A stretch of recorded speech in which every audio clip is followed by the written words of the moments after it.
Good to go. Okay, so it's a little bit windy here today, but infrastructure-wise, we decided to go with 2 tables for the check-in experience to maintain 1.5 meters. We found earlier when we only had 1, people just used it as a normal table and ended up getting really close to the person they were working with and communicating with. So we decided to go with a double stack, so a person can stand here, the workforce person can sit at the back, and they can use the hardware and check people in without maintain that distance. As part of our screening, if we needed to do a manual screen here, which should be verbally presented from the workforce person, we've actually got all the COVID symptoms here because it is a mouthful to say out loud. So we'll actually have a printout here, and we'll also have the questions printed out as well. On this table, the last part of the process is you get a wristband, but we'll actually just spread out the wristbands like this, so people from this point here can pick it up and take it themselves, rather than us having to make contact with each other. All processing tables will come with the hand sanitizer and some wet wipes to keep this sanitized.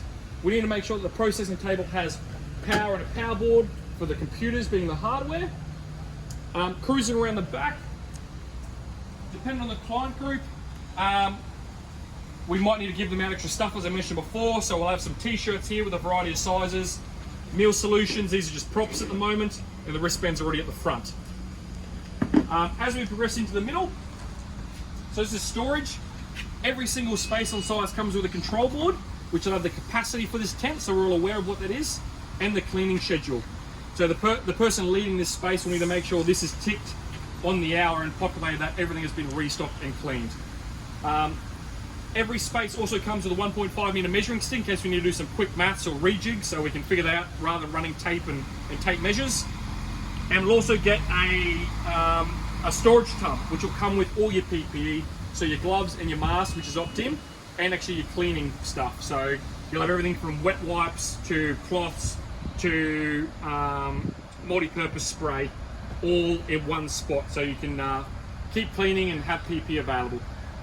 We've also got a bin for disposal of any PPE.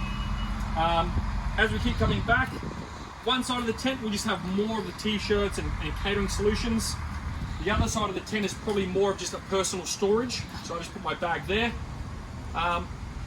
Small detail, but this tent can operate after hours, so in the dark, so it's absolutely critical this tent has lighting. So I've got a little torch here to remind me of that. Also critical to this operation, although we can do it manual with paperwork, is internet. So I've kind of made sure I had lighting, internet and power as props to make sure we don't forget with these critical things to operate this tent. Doesn't necessarily need to be housed here, but I had that prop there to trigger that conversation. This is the help desk side, but to be honest, it's just a replication of this side here. It is all just props, guys. It's not perfect scale as per usual, but hopefully gives you a pretty good idea. If anyone does fail their screening, the workforce tent is in really close proximity. I'm talking within 50 meters of the secondary screening. So if we step outside, just for the sake of recording it, we do have the rake here representing the medical staff member secondary screening. So anyone that fails can be sent over to the neighbouring tent to actually undertake that secondary screening so they can get on with their job.